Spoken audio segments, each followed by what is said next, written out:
Bonsoir à toutes et à tous. Quel plaisir de vous retrouver sur El Maralebia pour ce nouveau numéro de Microscope. Soyez les bienvenus et merci pour votre fidélité.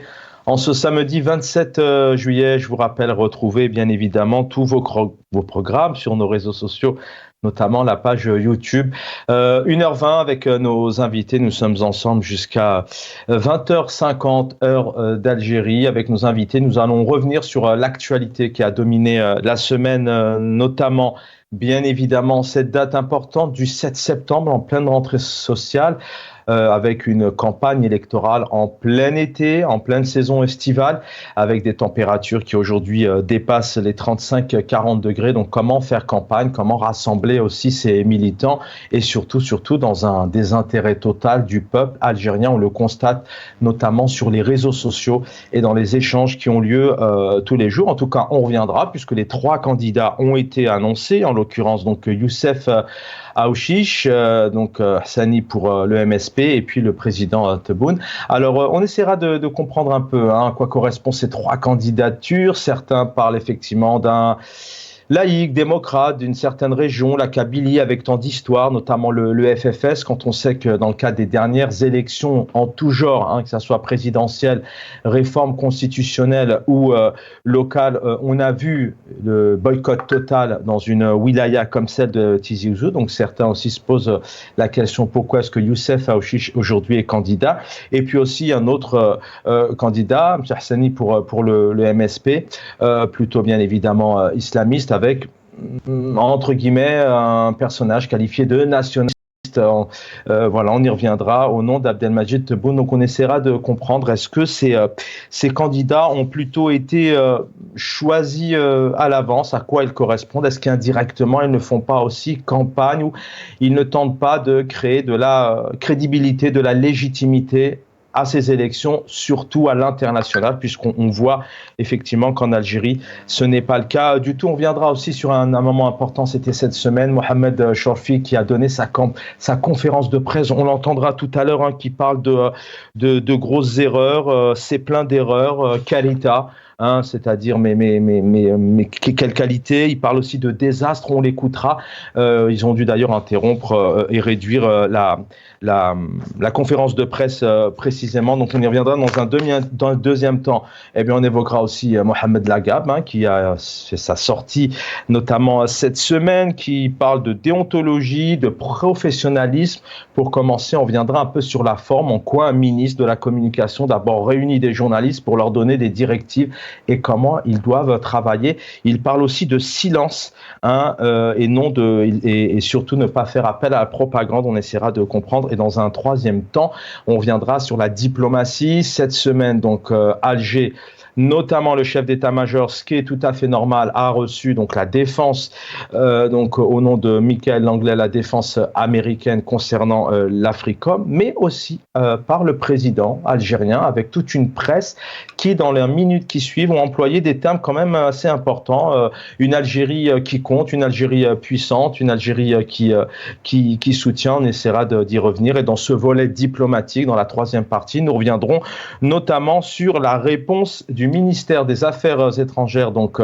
algérienne, qui répond donc à la France concernant apparemment, puisqu'il n'y a pas eu d'officialisation du côté de la France, concernant son positionnement sur le Sahara occidental.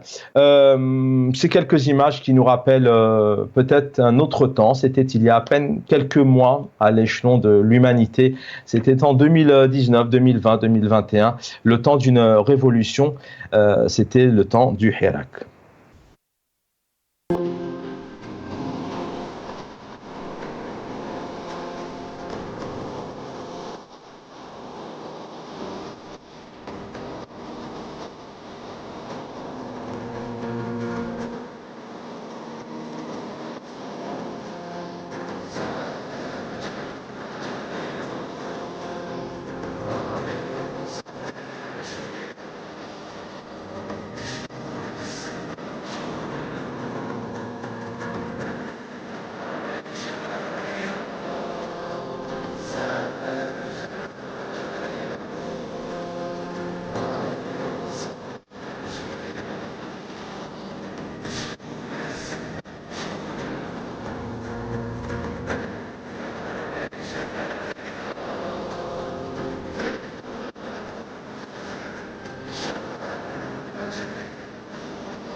Voilà, nous allons avec nos invités ce soir revenir sur ces différentes actualités. Est avec nous donc docteur ingénieur en économie, analyste politique, écrivain.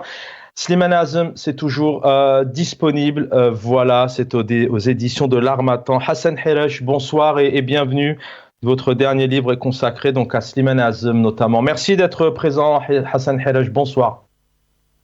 Bonsoir, merci pour votre invitation. Merci à toute votre équipe et tous les téléspectateurs. Merci infiniment.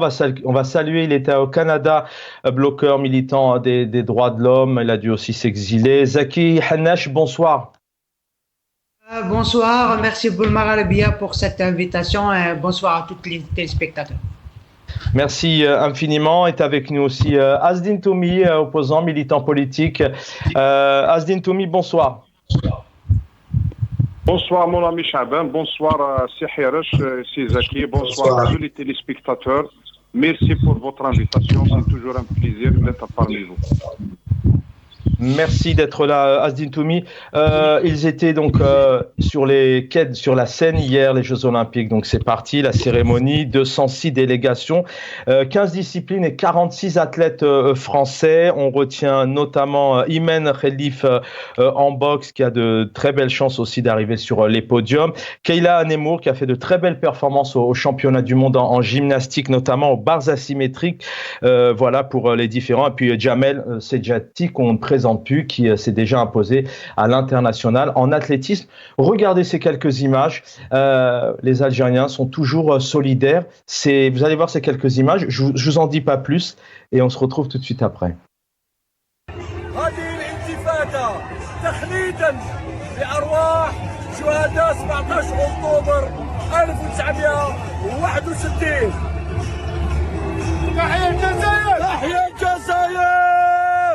تحيا الجزائر.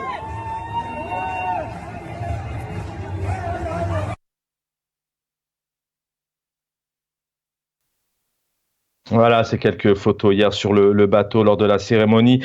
Eh bien, vous l'avez vu, cette délégation qui a jeté des roses en pleine scène pour rendre hommage notamment au 17 octobre 61, ce jour-là, et dans les jours qui suivent, la répression et la police française a frappé. Plusieurs ont trouvé la mort et ont été noyés dans la Seine. Voilà, il fallait saluer notamment les Algériens et on leur souhaite bonne route. Azdin Toumi, je vais commencer avec vous car je dois vous libérer. On va essayer en quelques minutes, on a du temps. Avant de retrouver Hassan Hiresh et Zaki Hannash, donc essayez un peu d'avoir aussi vos points de vue sur ces trois actualités. D'abord, trois candidats ont été annoncés cette semaine, ont été annoncés en tout cas officialisés par Mohamed Chorfi au niveau de l'ANI.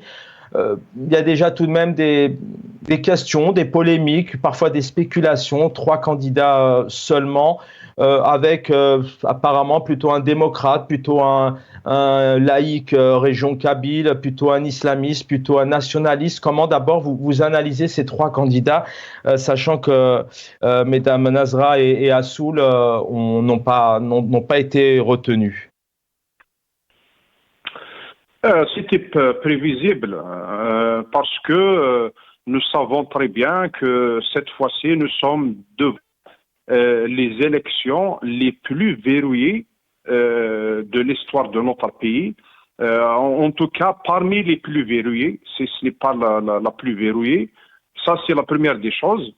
Et puis, moi, je pense que nous sommes devant les élections les moins crédibles.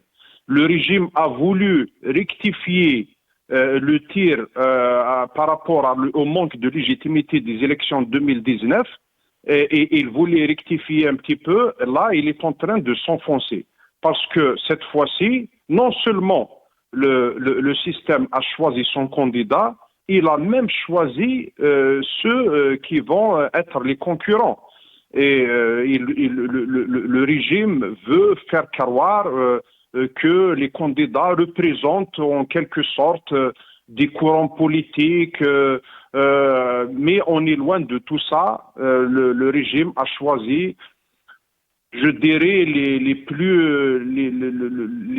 personnes ou les candidats qui vont s'appliquer le plus et qui peuvent marcher le plus dans le plan du régime. Donc, voilà, le régime, il n'a voulu donner aucune chance pour qu'il y ait une brèche quelconque. et on sait très bien que l'ouverture, notamment dans la politique, dans notre pays, et constitue, dans l'esprit du régime, constitue un danger. Donc c'est pour ça, de plus en plus, et pourtant, la situation demande qu'il y ait une ouverture. Il y a des ONG, il y a des militants politiques, les opposants, les instances internationales, etc. Tout le monde demande au régime de s'ouvrir encore plus. Nous sommes dans le sens contraire. Donc c'est le verrouillage permanent de plus en plus parce que le régime il a peur tout simplement. Donc au lieu d'aller chercher des candidats au lycée, des candidats arrivés au point de faire de la concurrence au chef de l'État, donc soi-disant des gens qui ont de l'ancrage dans la société, etc. Ils préfèrent ramener ceux qui sont déjà négociés sur la table, etc.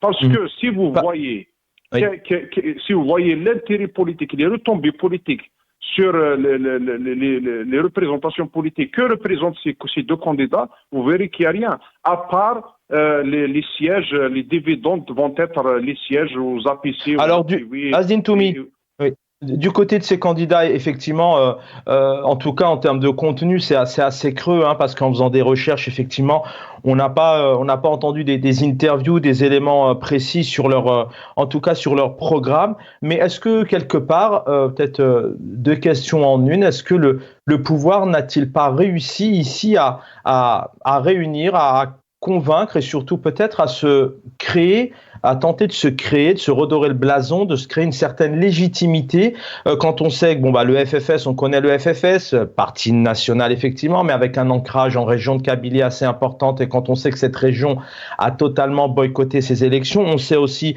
combien les partis islamistes ont un rôle et ont joué un rôle important aussi dans les scrutins. Est-ce que indirectement le pouvoir ne tente pas ici de chercher, de retrouver une certaine légitimité, notamment à l'international, en montrant le 7 septembre, écoutez, voilà, il y a deux autres partis importants, les gens ont voté, et moi, peut-être, on ne sait pas, mais moi, Monsieur Tebboune, j'ai été réélu. Moi, je pense que dans le schéma du pouvoir par rapport à cette mascarade électorale, il y a deux éléments. D'abord, il faut qu'il y ait un taux de participation correct dans tout le territoire algérien, même en Kabylie. Donc le régime sait très bien que ça vote moins en Kabylie et parfois ça vote pas du tout. Donc cette fois-ci, ils ont décidé de faire en sorte qu'il y ait des élections en Kabylie. Donc à travers la mobilisation du FFS par la complicité d'une direction qui est complètement acquise et qui a accepté de marcher dans la combine du pouvoir. Donc ça, c'est le premier élément. Le deuxième élément, je pense qu'ils veulent que le chef de l'État gagne avec un score important. D'ailleurs, on a vu même un chef d'un parti qui est sorti dans une conférence de presse où il a même avancé un chiffre de plus de 80%. Donc, moi, j'ai compris qu'ils étaient en train de préparer le mental de l'opinion nationale et internationale par rapport à un score élevé après le 7 septembre. Donc, moi, je pense qu'on est dans ce schéma-là. Et pour assurer ces deux éléments, le vote en Kabylie et un score important pour le chef de l'État. Donc, il fallait que le schéma se soit limité à ces candidats-là. Donc, il ne peut pas s'élargir parce que ces candidats-là, ils ont accepté de prendre des miettes sans se retrouver dans l'obligation de faire des conférences de presse pour dire qu'on a été volé, qu'on a été trompé, qu'il y a eu de la triche, etc. Parce que moi, je pense que le régime, il veut donner l'impression à l'opinion nationale et internationale qu'il y a eu des élections sur tout le territoire, tout a été bien et avec un score important, un taux de participation important, il n'y a pas de bavure. L'ANI a dit tant bien que mal, il a essayé de donner l'impression que ça va, que ça a été équitable, etc. Et puis, il n'y a pas de réclamation, il n'y a pas de recours le 8 septembre. Donc, nous sommes dans ce schéma-là c'est une étape à accomplir pour le régime, pour dire que le Hirak, qui était pour eux un moment de crise, or que pour la population et pour l'Algérie, c'était un moment de solution, c'était la solution qui était en vue. Pour eux, c'est une crise et que voilà, donc qu'ils vont tourner la page de 2019. Moi, je pense que l'effet va être contraire, bien au contraire. Donc, le chef de l'État, il va gagner des élections face à des candidats qui ne sont pas connus dans le chemin du militantisme, ni par le parcours politique, ni on a vu aussi voilà, donc je vais pas me verser dans le jugement des autres, mais en tout cas, ça va être des élections, encore une fois, en manque important de crédibilité. Alors, en parlant de crédibilité, le Mohamed Chorfi, donc président de l'ANI, de cette autorité qui est censée donc faire en sorte que les élections soient indépendantes. Voilà ce qu'il a dit jeudi, que donc l'Algérie était prête à organiser les élections donc depuis le 8 juin, date officielle de convocation du corps électoral, ajoutant que l'objectif actuel de l'ANI était d'améliorer les conditions d'organisation de ces élections et de moraliser l'action publique. Il y a quelques jours, il avait dit clairement que l'Algérie avait atteint un niveau au summum, à l'international en termes d'organisation, mais on l'a entendu cette semaine, on écoutera la vidéo tout à l'heure, mais je sais que je dois vous libérer, mais on l'a entendu cette semaine, d'abord avec des blancs de panique, vous verrez les images tout à l'heure, elles relèvent d'un scénario de film. On l'a entendu dire, regardez ses collègues, c'est plein d'erreurs, Carita, on l'a entendu parler de désastre. C'est un régime qui roule tout seul. Derrière, on ne peut pas réagir parce que c'est quand même important. Ça veut dire que les chiffres sont faux. Ça veut dire que les autres candidats, d'ailleurs, on a certains candidats comme Madame Nazra qui appelle au scandale concernant notamment les QR codes, qui fait des menaces, etc. Comment vous réagissez là-dessus? D'abord, concernant cette autorité, moi je pense qu'elle n'a ni l'autorité sur les élections, ni sur quoi que ce soit. Elle n'est pas indépendante parce que lui-même, le responsable de cette autorité, entre guillemets, a été nommé par l'ancien chef d'état-major. Troisièmement, c'est pas cette autorité qui organise. On sait très bien qu'en Algérie, celui qui organise les élections, c'est l'administration à travers les walis, les chefs d'aïra, etc. Et c'est une machine tellement rodée que même pour la fraude, ils n'ont même pas besoin d'avoir des instructions. Donc c'est une machine qui fonctionne toute seule. Donc déjà la fraude elle est tout le temps dans le système. Ils attendent que la couleur soit à peu près apparente pour quel candidat et ça marche. Ils n'ont même pas besoin d'avoir des instructions. Après, moi je pense que s'il avait le courage politique, il devrait démissionner, ne serait-ce que pour cette conférence de presse, la prestation, la crédibilité de cette opération, de cette mascarade déjà, donc elle a pris déjà un coup. Donc il n'a pas le courage politique. Il a dénoncé les lacunes, l'approximation du rapport qui était mal fait, mal écrit, lui-même qui a mal préparé sa conférence. C'est comme s'il a reçu la feuille à lire à la dernière minute et il ne sait même pas ce qu'il y a dedans. Moi, je trouve ça gravissime. Et voilà, après, quand c'est plein d'erreurs, donc lui-même déjà, il est là par erreur. Donc si nous sommes dans un pays démocratique, etc., on ne serait pas dans cette situation. Après, donc voilà, que reste de crédible pour ces élections entre un chef peut-être les médias, non peut-être Peut-être les médias, transition toute faite, vous faire réagir aussi sur Mohamed Lagab, qui est ministre de la Communication, qui a appelé donc mardi dernier à une couverture médiatique professionnelle de la présidentielle du 7 septembre, à garantir le bon déroulement de ce rendez-vous en respectant la déontologie de la profession. Il invite aussi les médias à observer une certaine neutralité, de s'abstenir de toute propagande en faveur des candidats pendant le silence électoral et de donner la priorité à la description du processus électoral. Comment vous... D'abord, un mot sur la forme. On a encore en Algérie un ministre de la communication qui réunit une profession, pas n'importe laquelle, la presse, les journalistes, liberté de la presse, qui leur donne des ordres, des directives. Puis comment vous expliquez le fait qu'il parle de professionnalisme, de silence? Est-ce qu'indirectement, il n'y a pas un souhait ici de créer une certaine animation pour montrer effectivement que les élections aient lieu, ou alors effectivement, dans un autre sens, c'est plutôt positif et il a raison de le faire? En tout cas, tout le monde connaît les résultats d'avance, qui va gagner ces élections, comment va se dérouler. Le régime a décidé qu'il y aurait un deuxième mandat du chef de l'État. Après le reste, que du show médiatique et le jour du carnaval.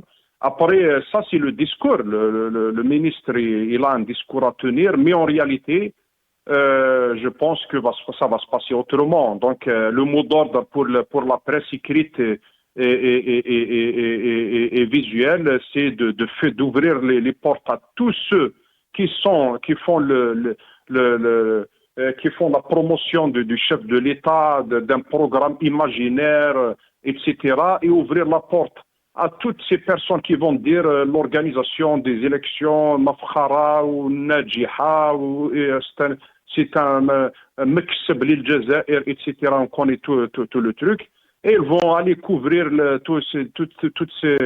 ce monde fou qui va être devant les mondes le matin, devant les bureaux de vote, ils vont filmer tout ça. Et puis de l'autre côté, il ne faut pas donner la parole à tous les opposants, à tous les militants, et il ne faut pas faire la couverture des dépassements, ni de la fraude, etc. C'est classique, c'est la même chose. Voilà, donc le système, il n'a pas changé de mode opératoire vis-à-vis des élections. Sauf que cette fois-ci, et pour ne pas donner la chance à une quelconque brèche de s'ouvrir, donc qui pourrait constituer un danger dans le mental du régime, donc le verrouillage est plus important. Donc jamais on est face à un champ même il y a même des hommes politiques qui sont avec le régime et qui n'ont obtenu qu'un petit rôle dans cette...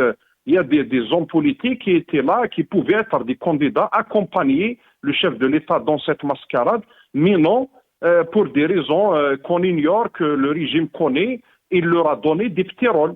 Par contre, il a donné les rôles d'accompagnateurs dans ce show, dans cette mascarade, à d'autres personnes. Donc voilà, c'est tout. Après, il y a un calcul important derrière qui concerne le régime lui-même, qui est en relation avec la crise que vit le système lui-même, qui n'arrive pas à retrouver ses équilibres, qui n'arrive pas à retrouver son chemin naturel des équilibres comme avant. Donc il se voit toujours fragile. C'est pour ça qu'il juge qu'il est toujours nécessaire de maintenir cette machine répressive, de maintenir ce verrouillage à tous les niveaux pour ne pas donner la chance à une quelconque brèche de s'ouvrir. Un dernier mot avant de vous libérer. On va retrouver Hassan Helash et Zaki Hnaj dans un instant. La diplomatie algérienne cette semaine a fait aussi parler d'elle. D'abord avec la défense américaine, l'Africom, donc qui a été reçue par le chef d'état-major, mais aussi par le président algérien, avec encore une fois toute une armada d'informations et des éléments assez forts en termes de puissance d'une diplomatie algérienne qui compte, qui domine, qui dirige. D'un côté, avoir un peu votre réaction, est-ce que l'Amérique n'est pas là vraiment dans son intérêt? Et puis si vraiment l'Algérie avait un pouvoir d'influence notamment? Est-ce qu'elle n'aurait pas dû intervenir sur le conflit? Et puis en lien aussi, un mot sur la diplomatie, puisque la réponse du ministère des Affaires étrangères à la France, notamment apparemment concernant son positionnement sur le Sahara occidental. Dans ces deux axes, avoir peut-être un mot sur la diplomatie algérienne maintenant depuis ces 5 années. Concernant les États-Unis, moi je pense que l'Algérie, après l'échec du BRICS et le rapprochement excessif de l'Algérie par rapport à la Russie, dans l'espoir de rentrer, donc je pense que l'Algérie a tiré les conclusions, surtout après les déclarations de Lavrov qui a dit des mots qui ont fait dur à notre pays, mais même en tant que peuple, ça nous a fait mal. Quand il dit qu'on a ouvert la porte, on a invité au BRICS les pays qui ont le poids, etc. Donc, je pense que l'Algérie a tiré les conclusions et a commencé à réviser un petit peu son regard par rapport à ses relations avec la Russie. Et automatiquement, les États-Unis, les États-Unis, la diplomatie, elle est basée sur l'intérêt de l'Amérique. Donc, ce que vous changez de position, vous rapprochez ou vous éloignez, c'est toujours l'intérêt des Américains qui prime pour eux. Donc, peut-être il y a quelque chose en ça. Après, par rapport à la France, moi, on attend pour voir justement ce qui fait mal à la diplomatie algérienne, c'est à double vitesse. Quand vous voyez comment l'Algérie a réagi face à l'Espagne et quand elle a reconnu le plan de l'autonomie, et donc on va attendre pour voir quelles seront parce que les décisions qui vont être prises par l'Algérie par rapport à la France. Et puis pourquoi je me pose la question? Parce que par rapport par exemple aux Émirats, on a vu les Émirats à plusieurs reprises donc comploter, etc. Quand on se fie à ce que dit la presse algérienne, etc. Après, on a vu que l'Algérie, on n'a pas réagi, ça a pris du temps. Après, donc des fois, il y a où la diplomatie elle est agressive, et parfois c'est souple. Donc c'est double vitesse. Il faut donc ça donne une mauvaise image. Après, moi je voulais juste un mot sur le premier sujet que vous avez avec lequel vous avez commencé l'émission. Moi, je souhaite bonne chance à tous les athlètes de notre délégation qui va participer aux Jeux Olympiques à Paris. Après, encore une fois, le meilleur hommage que ces athlètes et cette délégation puissent rendre à l'Algérie, aux Chouhada, c'est de gagner des médailles, c'est de monter sur la plus haute marche du podium. On leur souhaite. Une fois, il faut soustraire le sport à la politique. Et il faut ce sport, il est au-delà de la politique. Donc, pour que c'est le meilleur hommage, c'est de gagner des médailles. Et je le souhaite. Bonne chance à tous les athlètes. Merci Yazine Toumi d'avoir maintenu ce moment avec cet imprévu. Vous deviez rester toute l'émission et vous avez un imprévu de dernière minute. Merci de nous avoir consacré ces quelques minutes. On va écouter Mohamed Chorfi ici. Voilà, regardez bien ces images, vous allez voir que c'est assez impressionnant. Pour une organisation qui est censée avoir atteint des summums pas possibles. كنا باش نعطيكم المعلومات مباشرة على الإكران يبدو أن لم يتم. خلاص ما لا تسمعوا نعطيكم المعلومات.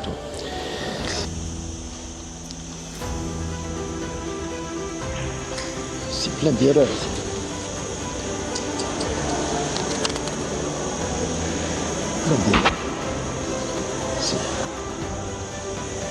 والله لا العظيم لا سلاح. والله لا. نعم. السي حسن يعني قلت اي واحد يقول لك انا نمسنا ما كملناش السي حسن يعني. عظيم كارثه. كان خطا مطبعي هنا ولهذا ما تقبلوش ما تقبلوش لا Voilà, on ne sait pas si on doit rire ou si encore une fois, on doit s'inquiéter. Zaki Hanash, Hassan Helaj, pardonnez-moi, c'était pas prévu, mais fallait libérer Azin Toumé. Est avec nous Hassan Helaj, docteur en économie. Je rappelle, Slimane Azam, c'est toujours disponible. Hassan Helaj, bonsoir. Je vais commencer par vous, un contexte particulier. 7 septembre, ça arrive tout de même. Il y a 3 candidats aujourd'hui. Abdelmajid Tebboune, je pense que vous n'êtes pas étonné. Il y a 2 autres candidats, notamment le FFS.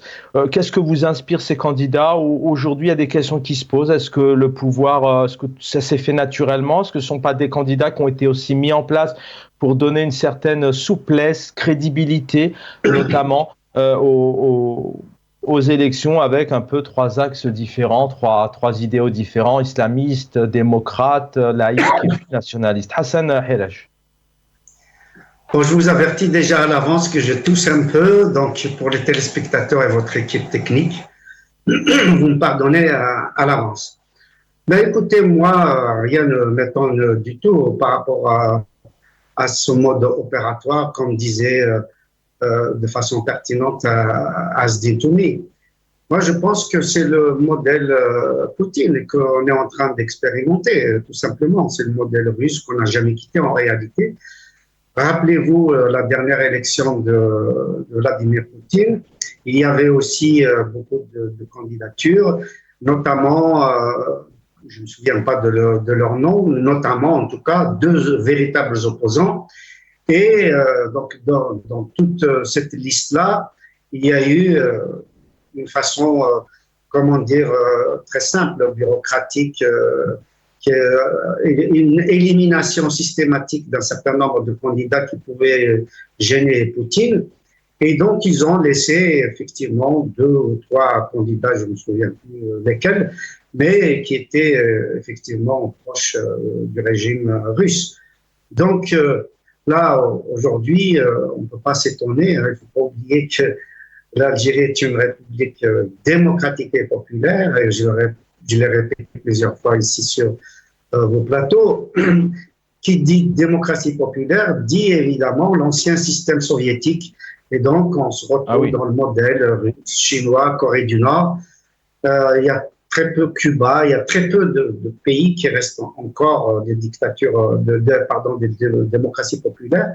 C'est-à-dire tout simplement des régimes plus ou moins autoritaires, plus ou moins autoritaristes.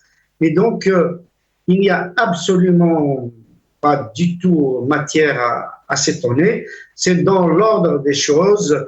On prépare un candidat et on essaye de faire semblant qu'il y a un cadre, qu'il y a des élections universelles, alors qu'il n'y a même pas d'élections. Ça, malheureusement, tout le monde le sait. Et je pense que c'est un discrédit jeté sur tout le monde. Un discrédit sur les concepteurs de ce modèle, un discrédit parce que personne n'y croit, eux-mêmes en premier. Un discrédit évidemment sur les candidats, donc les 3 candidats, un discrédit sur cette commission technique qui est supposée réguler ces élections, un discrédit sur l'électorat, un discrédit sur l'opinion publique nationale, l'opinion publique internationale. Donc en fait, tout le monde est humilié dans cette affaire et en premier lieu, ceux qui ont conçu ce modèle.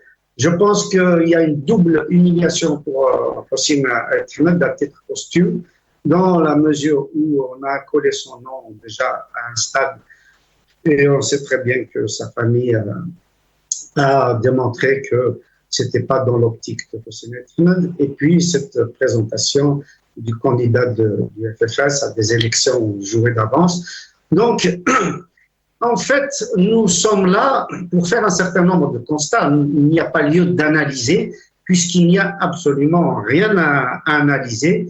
Nous sommes en face d'une crise multiple, crise morale, crise politique, crise évidemment économique, crise financière, malgré d'énormes sommes d'argent qui rentrent dans l'État, en tout cas crise financière au sens où déjà le système bancaire est bancal, et crise financière aussi parce que le dinar chute semaine en semaine, mois, etc.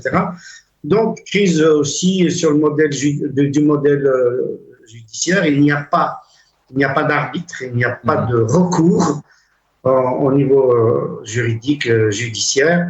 Il faut rappeler que le président de la commission, justement, de la commission technique qui surveille les élections, c'est un ancien ministre de la Justice, un ancien magistrat, et on voit qu'il avale des coups-d'œuvre, comme tout le monde, comme nous tous. Et donc, merci. La réponse à votre question, elle est très simple.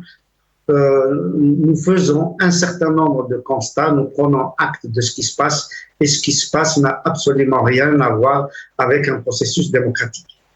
Merci Hassan Helash. Est avec nous Zaki Hannache, une réaction aussi sur maintenant ces deux. Un était connu, on s'en doutait tous, Abdelmajid Tebboune, c'était couru d'avance. Deux autres sont annoncés avec tout de même, vous avez entendu les différents éléments, mais on a tout de même Youssef Aouchiche qui y croit. Pour lui, il est possible d'un changement, et on a même Zoubida Assoul qui s'est retiré, mais qui dit aussi allez voter. Même blanc, mais allez voter. Donc aussi avoir question un peu plus poussée, cette question de Youssef Aouchiche qui croit au changement avec cette élection 2024. Et puis d'un autre côté, on a aussi Zoubida Assoul qui dit allez-y, allez voter. Est-ce que directement, elle est quoi elle a raison de le faire, elle est complice parce que c'est des questions qui se posent. Enfin, elle est en connivence un peu avec le fonctionnement. Votre point de vue? Bon, commençons par Badr Zoubida Assoul. En première des choses, en tant qu'avocate et militante des droits de l'homme, je la respecte énormément. Elle a déjà constitué sur mon dossier, mais politiquement parlant, pour moi, le parti de Zoubida Assoul, ils sachent à l'avance qu'impossible de participer, mais ils voulaient profiter de ça pour avoir une certaine publicité pour leur parti politique. Revenons aux trois candidats. Pour moi, mon avis, c'est une façade internationale. Le pouvoir, qu'est-ce qu'il veut faire exactement en disant que, voilà, il y a une Algérie nouvelle, il y a trois candidats. Aouchiche par le FFS, parce que c'est le plus grand parti politique opposant du pouvoir. Voyons l'histoire du FFS, la valeur historique de ce parti-là, la valeur de ce parti, parce qu'il a plusieurs militants. Voilà, ça veut dire, voilà, nous avons un candidat du FFS concernant comme un démocrate, un autre candidat de Hams, parce que Hams aussi c'est un parti islamiste, il a une certaine valeur historique, voilà, il y avait deux partis de gauche, voilà, et un autre, et le représentant des partis classiques, le représentant de l'FLN, de l'RND, et les autres partis qui sont des partis classiques du pouvoir. Ça veut dire, voilà, ça veut dire c'est comme les élections américaines, il y avait les démocrates et les républicains. C'est ça, ça veut dire, il voulait montrer à l'international s'il y avait une Algérie nouvelle. Il y a trois partis il y a trois représentants des grands partis politiques, il y avait vraiment une élection démocratique. C'est ça, c'est juste une façade. Revenons par exemple à Chorfi, c'est très grave. Imagine, Chorfi et son institution, elle n'a même pas pu gérer une conférence de presse avec tous ces dégâts-là, avec toutes ces erreurs-là. Comment ils peuvent gérer une élection présidentielle? Ils montrent en leur incompétence, leur anarchie. Pour moi, c'est normal parce qu'ils ont dit, voilà, il y a trois personnes qui seront choisies. Les autres, vous devez les éliminer. Ils vont faire n'importe quoi. Alors, Zaki Hannache, gardez ce que vous êtes en train de dire. On va juste peut-être régler un petit problème de micro, mais on vous a entendu. Je me retourne vers Hassan Helash sur ce premier volet parce qu'il faut. Mais d'un point de vue général tout de même, mais ça rejoint tous les axes. On va parler de diplomatie dans quelques instants. Des choses se passent, des choses sont signées, des informations sont données à chaque fois qu'il y a une problématique qui relève parfois de la sécurité, parfois de la démocratie, parfois des libertés. C'est un pouvoir qui est en roue libre, Hassan Helash, parce que c'est vrai quand on voit cette conférence de presse qui évoque tout de même le scrutin le plus important d'une nation qui est une présidentielle. Bon, bah là, en voyant cette catastrophe, on a compris que les élections, elles sont déjà, elles sont out. Mais à la fois, personne ne dit rien. Il n'y a pas de Conseil constitutionnel, il n'y a pas de justice. Personne ne réagit là-dessus. Non, je vous disais qu'il n'y a malheureusement pas d'arbitre dans notre pays. Hein. Donc, du coup, effectivement, on peut faire à peu près n'importe quoi. On essaie de garder les formes à minima. Donc, faire bonne figure, faire croire qu'il y a des élections, mais personne n'y croit, ni au niveau national, ni au niveau international, ni à l'intérieur du système. Personne ne croit un instant qu'il y aura plutôt des élections de 7 septembre. Donc, ça, c'est un fait, c'est un constat. Il n'y a même pas à faire une analyse. Donc, on prend acte. Nous, en tant qu'Algériens, on prend acte que le système perdure et qu'on se retrouve en fait dans les années quand il y avait un candidat. Là, au moins, c'était clair. Et puis, maintenant, il y a 3 candidats, mais dont 2 sont insignifiants. Et donc, nous assistons malheureusement à une espèce de mise en scène, tout simplement, à un récit, à une espèce de roman national. Et ça se déroule de cette manière-là. Je ne sais pas quoi vous dire de plus. Zaki Hannache, je reviens à vous. Merci Hassan Helache. Restez avec nous. Zaki Hannache, vous avez été quelque part victime de cette justice. Est-ce qu'elle existe réellement en Algérie? C'est un mot important parce que là, normalement, il devrait y avoir un conseil constitutionnel qui réagit. Enfin, on ne peut pas laisser passer ça dans un pays qui joue quand même les 5 prochaines à venir, alors que là, ça tout passe.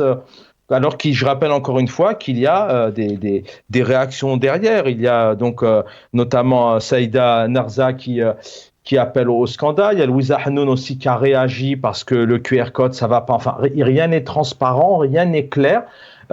C'est aussi ça le problème de ce système, c'est qu'il n'y a pas de justice. Revenons, c'est très important ce qu'on est en train de dire. Tu as donné 2 exemples de Louisa Hanoun et Narza. Bon, voyons la réaction de Louisa Hanoun. Elle a été un peu démocrate, mais le plus grave, le plus choquant, c'est la déclaration de Narza. Narza, elle a parlé d'une manière trop forte. Elle a revenu au Issaba. Elle a rappelé l'Issaba. Elle dit que au moment de l'Issaba, j'étais pas peur. J'ai affronté l'Issaba. Elle a rappelé, comment s'appelle le patron de Ali Haddad. En plus de ça, elle est allée trop loin. Elle a dit que je ne suis pas peur de Harrach. Je suis pas peur de président d'Al-Harrach. Ça signifie quoi, le président d'Al-Harrach? Ça signifie que ce pouvoir-là, celui qui affronte ou oppose ce pouvoir-là, il rentre directement en prison. Narza, d'une manière directe ou indirecte, elle a dit qu'il y avait une injustice, il y avait une répression.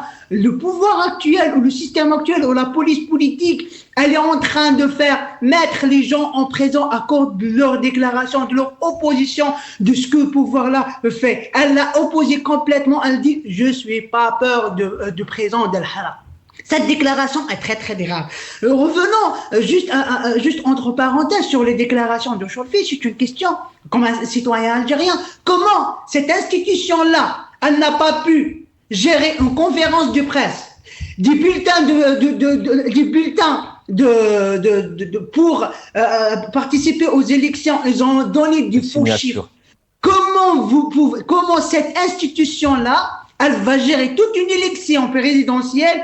Comment ils vont donner des chiffres précis sur les élections? Comment ils vont donner des chiffres corrects au moment que le bulletin pour ces chiffres à conférence de presse sont tellement faux? Revenons à la justice. Oui, toute élection de tout le monde entier, ça va être par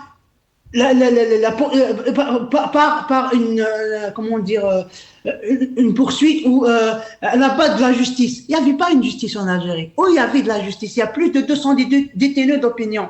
Celui qui parle, celui qui critique le président ou n'importe quelle institution, Elle sera en prison. Maintenant, maintenant, les opposants en Algérie, ils sont traités comme terroristes. Maintenant, un opposant pour la police politique algérienne, c'est un terroriste. Voilà, ça veut dire comment ils peuvent, ok, on va dire, on se trompe, peut-être il aura une présidente, la prochaine présidentielle, ce sera correct. Comment que le peuple croit à ça et le premier responsable de l'institution qui va gérer le présidentiel a fait des chiffres catastrophiques. Ça, c'est très simple. C'est ça la question que je pose. Comment le prochain présidentiel sera correct, les chiffres seront vrais et les simples chiffres sur une conférence de presse, ils ne peuvent même pas gérer correctement. Pour moi, c'est clair. Mais tous les Algériens, sachant que le nouveau président, il était déjà désigné par l'armée. Avant que Tebboune lance sa participation à la nouvelles élections, c'est après que l'armée a désigné déjà le nouveau président. Depuis 62, c'est l'armée qui désigne le président. On n'a jamais eu un président par le peuple. Le peuple algérien n'a jamais voté pour son président. Toujours depuis notre indépendance, que tout président qui passe en Algérie a été désigné par l'armée. Et ça ne changera pas, sauf si le peuple a changé radicalement le pouvoir. Merci, restez avec nous. Transition toute faite, c'est lié. Si on prend cette problématique, notamment de cette conférence de presse, Hassan Hiresh, vous d'ailleurs qui donnez des conférences, je rappelle, vous êtes écrivain universitaire, les médias, Mohamed Laga, ministre de la Communication, a appelé à la déontologie de la profession, a appelé au professionnalisme. Comment on explique qu'un ministre de la Communication donne des directives d'abord à la presse, à la liberté, et puis quand on sait qu'aussi dans le même temps, les haragas, on n'en parle pas, il y a des régions totalement isolées, oubliées, avec des difficultés, on n'en parle pas, les feux, des personnes qui ont subi des feux il y a 2 ans, 3 ans, 5 ans, on n'en parle jamais. Hassan Hiresh, sur ce ministre qui fait ses sorties et qui, je le rappelle, parle aussi d'une abstention à toute propagande en faveur des candidats pendant le silence électoral. Comment vous expliquez un peu cette sortie, ou est-ce qu'elle est peut-être logique dans ce système-là? Écoutez, politiquement, ça s'explique dans le sens où il est dans son rôle. Il est un ministre d'une république démocratique et populaire, et donc il a un discours à tenir formaliste, et il l'a tenu, il a joué le rôle qu'on lui demande de jouer. Ça, c'est d'un point de vue politique. Maintenant, d'un point de vue psychologique, il faut s'intéresser aux mots qu'il est en train d'utiliser, c'est-à-dire en fait tout ce qui manque. C'est-à-dire il agit à contrario. Quand je vous dis par exemple, n'imaginez pas un chat noir, la première chose que vous faites, c'est de l'imaginer. Et donc là, il parle de déontologie, c'est parce qu'il n'y a pas de déontologie. Et il parle de la transparence parce qu'il n'y a pas de transparence. En fait, c'est tous ces vœux, mais qu'il sait que malheureusement, ça reste des vœux. C'est comme en France, quand on parle de liberté, égalité, fraternité, c'est précisément parce qu'il n'y a ni liberté, ni égalité, ni fraternité, de façon globale et sérieuse, qu'on en parle à longueur de journée, qu'on en fait un slogan national. Et donc, il y va de même pour ce ministre et pour l'Algérie de façon générale. Donc, quand on appelle à des élections, c'est parce qu'il n'y a pas d'élections. Quand on appelle justement à la déontologie, quand on appelle à la moralisation, c'est parce qu'il n'y a ni moralisation ni déontologie. Donc, en fait, d'un point de vue psychanalytique, on met le doigt sur ce qui manque. C'est-à-dire sur les pénuries que produit le système algérien depuis 1962. Voilà en ce qui concerne ce pauvre ministre qui est là et qui est obligé de jouer son rôle dans la pièce de théâtre globale. Il faut dire que, au moins de ce point de vue-là, l'Algérie n'est pas hypocrite. Je veux dire, elle montre que c'est un système verrouillé. Ça n'a jamais changé en dehors de la parenthèse de 89 à fin 91. À part cette petite parenthèse, Donc, ils ont finalement changé d'avis. Et pas d'ouverture politique, pas d'ouverture culturelle, pas d'ouverture linguistique, pas d'ouverture économique. Donc, toutes les crises sont là, latentes, et on attend qu'un jour il y ait une explosion, comme ça s'est passé au URSS, comme ça s'est passé dans un certain nombre de pays qui sont proches de nous. Voilà, donc on est dans l'attentisme de l'explosion parce que tout simplement il y a une frustration qui s'accumule et malheureusement ça va atteindre tout le monde, que ce soit les concepteurs, que ce soit les Algériens lambda, ainsi de suite. Et les concepteurs de ce système sont les premiers à savoir que ça ne fonctionne pas. Ils font perdurer cette méthode, ce mode opératoire, tant que ça perdure. Voilà. Donc ils attendent en fait que le séisme ait lieu ou que le volcan ait lieu pour voir éventuellement comment faire face.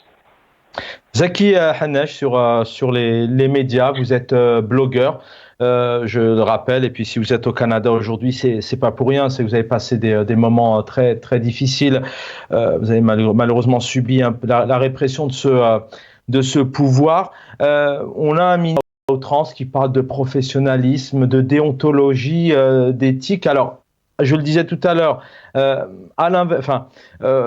est aux antipodes de ce qui se passe aujourd'hui en Algérie. Les sujets ne sont pas évoqués, les catastrophes ne sont pas évoquées. Il n'y a pas d'enquête à la télé, des chaînes de télé qui parlent souvent de la même chose, c'est-à-dire du président Tebboune, de l'armée. De fait, de base, il n'y a pas de déontologie ou d'éthique pour cause liberté de la presse. Avoir votre réaction là-dessus.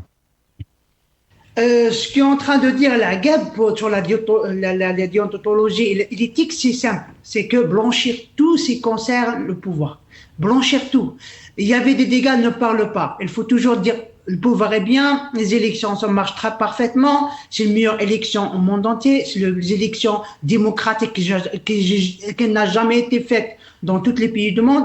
Voilà, parce que c'est le premier ministre, pour moi, c'est pas le premier ministre de la communication, mais c'est un premier ministre de la propagande de la police politique ou la propagande de système sur place. Ce qu'est en train de dire la GAB, c'est un résumé d'un travail qui a été fait depuis 2019. Le travail de la police politique de fermer toute voix critique, toute voix qui donne l'information correcte aux Algériens. La police politique, qu'est-ce qu'elle est en train de faire? C'est qu'elle doit gérer tout ce qui arrive aux yeux, aux oreilles des Algériens. Ils voulaient en gérer tout pour gérer les Algériens, pour dire que voilà, tout est bien, tout marche bien, il n'y avait pas de problème, toutes les critiques qui est en train de dire, c'est des fausses informations. Elle voulait avoir tous les médias parlant comme le journal de 20 heures de l'IATIMA. Parce que si on voulait pas, même le journal de 20 heures, elle devient, pour les Algériens, c'est comme une forme de, comment ça s'appelle? Si vous voulez rire, il faut dire, voir le journal de 20 heures. Si vous voulez dire à quelqu'un qui monte trop, apparemment, tu es comme le journal de 20 heures. Pour nous, c'est le dernier degré de mensonge, c'est l'émission de 20 heures. C'est ce qu'elle voulait faire. La GAB, c'est que faire taire à toute voix libre, faire taire à toute information correcte, à toute information qui transmette la vraie situation de l'Algérie, la vraie situation des Algériens, aux yeux des Algériens, aux oreilles des Algériens. C'est une stratégie répressive que la police politique veut gérer toutes les. En preuve, il y avait actuellement, il y avait 4 journalistes en prison actuellement. Il y a 4 journalistes en prison. Hassan El-Ghadi, elle a été condamnée à 7 ans de prison, dont 5 ans de prison ferme. Il y a des médias qui ont été fermés. Il y a des médias qui ont changé la ligne éditoriale. Voyons le Khabar. Personne n'a cru que le Khabar, un jour, elle devient parler de cette manière. Elle parle avec cette propagande-là. On connaît le Khabar depuis des années, même des années 90. Mais maintenant, ils ont pu changer la ligne éditoriale de Khabar. De l'Ouatan, la liberté a été fermée. Radio Al-Maghrebi Majan, ils ont été fermés. c'est une stratégie de pouvoir de gérer et contrôler tout ce qui arrive aux yeux, aux oreilles des Algériens. Voilà ce qu'il a résumé la GAB. La GAB, ce qu'il est en train de dire, c'est qu'il a donné un résumé ce que le politique a fait depuis 2019. Merci. On recevait aussi Karim Kébi, le journaliste, qui nous explique aussi que le but, c'était aussi de créer une dynamique, une animation derrière cette période aussi, peut-être de quoi s'offrir aussi une certaine crédibilité, légitimité à l'international. Le ministère des Affaires étrangères a réagi apparemment donc au positionnement de la France sur le Sahara occidental. L'Algérie a exprimé aujourd'hui sa profonde désapprobation de la décision inattendue, inopportune et contre-productive de la France d'apporter son soutien au plan d'autonomie défendu par le Maroc pour le Sahara occidental. Le gouvernement algérien a pris connaissance avec un grand regret de cette décision qui apporte un soutien sans équivoque et sans nuance au plan d'autonomie sur le Sahara occidental dans le cadre de la souveraineté marocaine. C'est ce qu'a indiqué le ministère des Affaires étrangères et de la communauté nationale à l'étranger dans un communiqué, relevant que la décision a été communiquée officiellement aux autorités algériennes par les autorités françaises ces derniers jours. Selon le MAE, la décision française relève manifestement d'un calcul politique douteux, d'un a priori moralement contestable et de lecture juridique que rien ne conforte et que rien ne justifie. Le gouvernement algérien tirera toutes les conséquences qui découlent de cette décision française et dont le gouvernement français assume seul la pleine et entière responsabilité, a conclu le communiqué. Hassan Helaj, deux actualités cette semaine. D'abord la défense, la défense américaine était à Alger, qui a été aussi reçue par le président Tebboune. Là, vous avez entendu la réponse du ministère des Affaires étrangères donc algérienne. Alors voilà ce que dit aussi nos confrères du Monde. Le texte du ministère donc algérien ne précise toutefois pas le contenu précis de cette décision française qui lui a été communiquée apparemment en amont avant qu'elle ne soit officialisée plus tard. C'est pour ça qu'on n'a pas l'officialisation de la France, vraisemblablement à l'occasion d'une visite du président Macron à Rabat d'ici la fin de l'année. Le communiqué fait simplement mention en termes assez vagues d'un soutien sans équivoque et sans nuance de la France. Votre réaction sur la diplomatie, le temps passe, Hassan Helaj. Est-ce que derrière cette réaction, d'abord, est-ce qu'elle est légitime? Est-ce qu'on pourrait aussi s'attendre à d'autres réactions, comme a pu se positionner l'Algérie, notamment vis-à-vis de l'Espagne, avec certains blocages, notamment économiques, d'abord sur la France? Écoutez, je ne pense pas que ce soit dans l'intérêt de l'Algérie de réagir de la même façon qui a été faite en face de la décision espagnole. Pourquoi? Les Espagnols sont... Pardon? Oui, justement, pourquoi? C'est la question que je pose. Et j'enchaîne même rapidement. Est-ce que réellement, vu les relations qu'il y a, est-ce que vraiment l'Algérie est étonnée de voir arriver? Est-ce qu'elle n'était pas au courant déjà au préalable? Non, ça a été annoncé depuis de très longues années, depuis Sarkozy, en passant par Hollande et maintenant Stéphane Séjourné.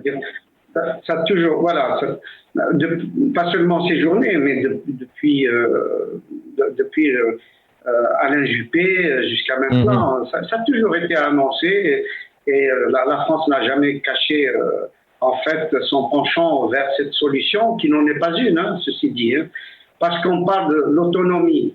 S'il y avait autonomie, on commencerait déjà maintenant. Ça fait 17 ans qu'on parle d'autonomie possible sous la souveraineté du Maroc. Or, on voit que la partie 80% du territoire sahraoui est occupée par les Marocains et il n'y a pas d'autonomie. Je veux dire, on n'a jamais entendu parler les Sahraouis parler eux-mêmes. Avoir justement une autonomie de parole et tout ça. Donc tout ça, c'est de la blague. Là aussi, c'est une pièce de théâtre, un jeu, etc. Donc, c'est évident que la France a fait ça pour plusieurs raisons. D'abord, l'Algérie a une responsabilité dans cette position. Elle a jeté la France dans les bras du Maroc parce qu'elle a eu des positions pas toujours diplomatique avec ce pays. Elle a toujours eu des positions un peu exceptionnelles. parce que ce genre de décision est prise d'abord par les Américains de façon encore plus humiliante pour la diplomatie sahraoui en premier lieu et pour la diplomatie algérienne en second lieu, parce que l'ancien président Donald Trump et l'actuel candidat avaient, de façon unilatérale et de façon un peu cavalière, poussé le Maroc à tisser des relations avec Israël en échange de la reconnaissance donc, de cette proposition marocaine par l'Amérique. Donc déjà, là, il y avait un gros problème. La visite, c'est un dossier compliqué parce qu'on a effectivement on va souvent effectivement évoquer un peu le Sahara occidental. Ce qui m'intéresse particulièrement, c'est vraiment la diplomatie algérienne. Est-ce qu'il y aura ce rendez-vous? Abdelmajid Tebboune, on l'a tellement écouté, le temps passe, mais nous parlait d'un rendez-vous avec l'histoire, avec son homologue français d'ici l'automne prochain. Hassan Helech, ce positionnement, cette diplomatie, vous disiez tout à l'heure que certainement elle ne va pas se positionner de la même manière qu'avec l'Espagne par exemple. On parle aussi d'une diplomatie qui navigue à vue, qui a du mal à se positionner, à avoir une puissance. Comment vis-à-vis de cette question, comment vous voyez les choses? Je pense que pour le moment, l'Algérie a réagi avec modération. C'est un communiqué du ministère des Affaires étrangères, donc ce n'est pas la présidence qui est engagée. 2, ce n'est pas la revue El Jeish, comme d'habitude, donc qui a réagi, parce que habituellement c'est El Jeish qui réagit, donc qui engagerait l'armée. Donc ni l'armée ni la présidence ne sont véritablement engagés. Je trouve que c'est un communiqué plus ou moins classique. On peut considérer qu'il est plutôt modéré. Donc c'est une bonne chose de mon point de vue, parce que ça vaut pas le coup de couper des relations extrêmement importantes avec la France, que ce soit d'un point de vue historique, politique, culturel, économique, par rapport à l'immigration, par rapport à la défense des accords de 68, qu'il faut défendre et qu'il faut même améliorer. Il faut revenir même sur certains articles qui ont été... Je reviens à vous dans un instant, Hassan Helech. Zaki Hanesh, sur la réaction d'Alger concernant la France, justement, sur sa diplomatie. En tout cas, ça en dit long tout de même. On parle d'un calcul politique douteux, une décision française qui n'aide pas à réunir les conditions d'un règlement pacifique de la question du Sahara occidental. Elle conforte une impasse, celle de créer précisément par le prétendu plan d'autonomie marocain et qui dure depuis plus de 17 ans, et puis une déclaration aussi qui vient s'inscrire à contre-courant de certains efforts qui ont été menés, notamment autour de la paix, de la stabilité, de la sécurité dans la région. Donc c'est quand même un communiqué qui y va fort. Zaki Hanesh. Premièrement, avant tout, moi, je lance ma solidarité avec le peuple sahraoui. Je suis solidaire avec eux pour leur autonomie, pour leur indépendance, parce que c'est un terre sahraoui, c'est un peuple qui était colonisé par les Marocains. Revenons au sujet, c'est très grave parce que pour moi c'est un résultat d'une catastrophe de la diplomatie algérienne. Ce genre de communiqué, malgré les années passées, malgré le temps de Bouteflika, même avant, malgré c'est un système dictatorial au niveau de la diplomatie. Nous avons un certain diplomatie équilibrée, on peut dire, mais les dernières années, surtout la période de Tebboune, on a vu des catastrophes sur les Algériens. Pourtant, on nous parle beaucoup d'un retour sur l'échiquier international, que l'ancien régime, donc ça a été longtemps évoqué par Saïd Chengriha, chef d'état-major, par le président actuel, retour sur la scène internationale, une nouvelle puissance, une diplomatie qui s'affirme. Ce sont des choses quand même qui sont régulièrement annoncées. Ils ont annoncé ça, mais la vérité, il dit le contraire.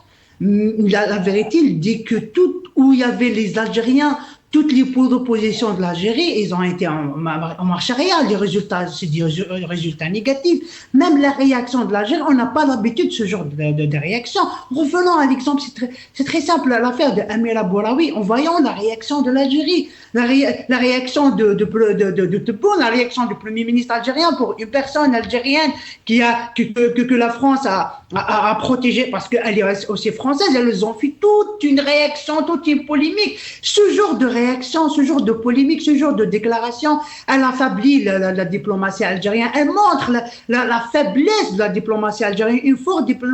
Une diplomatie forte, elle a une certaine stratégie. Il n'y avait pas de stratégie claire, il n'y avait pas une stratégie moyenne et long terme, il n'y avait pas un objectif. Par exemple, s'il y avait une déclaration de ce genre, quel est l'objectif de cette déclaration-là? Est-ce qu'il y avait une planification pour des projets ou pour des sujets géopolitiques importants que l'Algérie essaye de mener? Il n'y a rien. On voit le contraire, on voit une anarchie, on voit que ils font des déclarations grondoises, mais les résultats sont toujours catastrophiques. Pour moi, oui, moi personnellement, je suis avec l'indépendant du Sahara occidental, mais pas avec ce genre de déclaration, pas avec ce genre de réaction.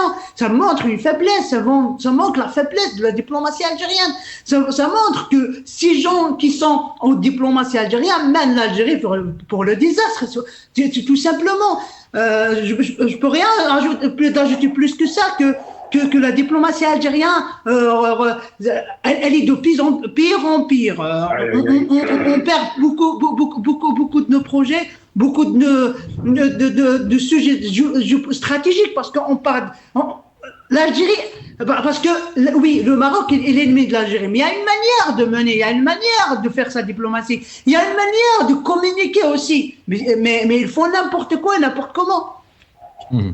Merci Zaki Hanech. Hassan Hiresh, effectivement, on arrive bientôt, les Algériens arrivent à terme du mandat de leur chef d'État actuel, qui a, d'un point de vue tout de même général, a reçu du monde, pas mal de diplomates, pas mal de rencontres.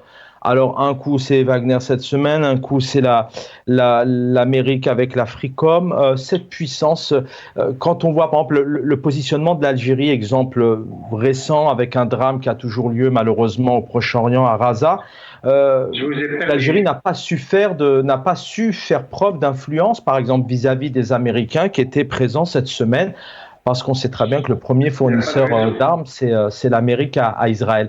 Derrière cet exemple, le but, c'est pas de parler de cet exemple spécialement, mais cette diplomatie algérienne, est-ce que réellement, elle fait preuve de dissuasion, d'influence, comme l'a dit cette semaine les médias, en parlant d'un pays dont tout le monde a besoin, d'une Algérie forte et puissante, par exemple?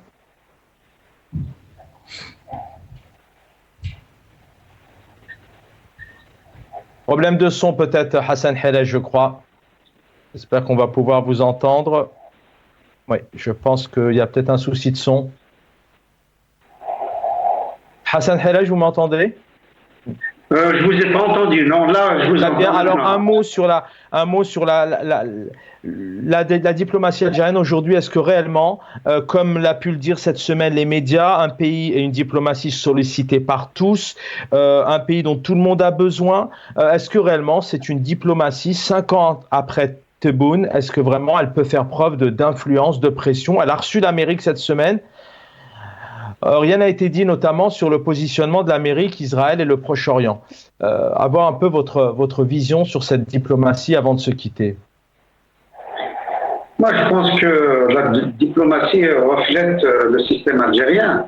C'est-à-dire, on gère des dossiers à la petite semaine et il n'y a pas véritablement d'offensive diplomatique qui aille dans le sens des intérêts de l'Algérie. Donc, on essaye de maintenir l'Algérie dans le giron russe, chinois, des pays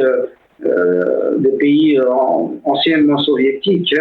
Et voilà, il n'y a pas de nouveauté. Malheureusement, il n'y a pas un rapprochement sérieux, notamment avec la France. on avance de 2 pas, on recule de 4. Les raisons de cet échec, c'est un mot en tout cas qui a été beaucoup employé, ces raisons, cet échec diplomatique, le BRICS a été un échec. Il y a eu des rencontres, je le disais, mais il n'y a pas eu réellement d'aboutissement, d'investisseurs, de développement. C'est quoi? C'est justement le fait que c'est un système aujourd'hui qui est devenu obsolète, qu'il faut changer. C'est cette illégitimité tout de même du système et du président actuel en Algérie. C'est cette politique intérieure qui cause problème à cette politique étrangère.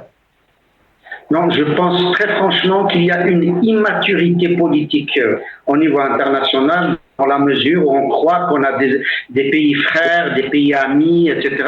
Alors que un pays n'a ni frère ni ami, il peut avoir des partenaires, des alliés, et travailler dossier sur dossier, et ainsi de suite. Et là, l'Algérie est très naïve, compter sur la Russie et la Chine pour entrer dans les BRICS. Ben, on voit le résultat. On comptait sur les pays arabes du Golfe pour régler l'affaire du Sahara occidental en appelant République arabe sahraoui démocratique. Ils pensaient à l'époque qu'il suffisait de mettre arabe pour que la solution advienne avec le soutien justement de ces pays arabes. Et donc il y a beaucoup de naïveté autour de ça. On a compté sur la Russie sur un certain nombre de dossiers et on voit très bien que quand il fallait s'éloigner d'Alger, Lavrov n'a pas hésité à le faire pour les intérêts de la Russie. Il est temps que l'Algérie se réveille et une diplomatie offensive tous azimuts et ne pense pas que en se mettant derrière une puissance X, qu'elle allait résoudre ces problèmes. Il faut avoir une poigne, il faut défendre ses intérêts, les intérêts stratégiques, les intérêts nationaux, mais ne pas être suiviste. Hassan Helech, merci, docteur en économie, analyste politique, et je rappelle donc c'est toujours d'actualité. Slimane Azem chez l'Harmattan. Blessure et résilience. Zaki Hanach, merci pour votre fidélité, blogueur, militant des droits de l'homme. Vous êtes au Canada, était avec nous aussi Azin Toumi, opposant et militant politique en Algérie. L'équipe en régie, merci infiniment pour le travail technique que vous réalisez. J'aurai le plaisir, je l'espère, de vous retrouver demain soir à la même à 19h précise. Prenez soin de vous.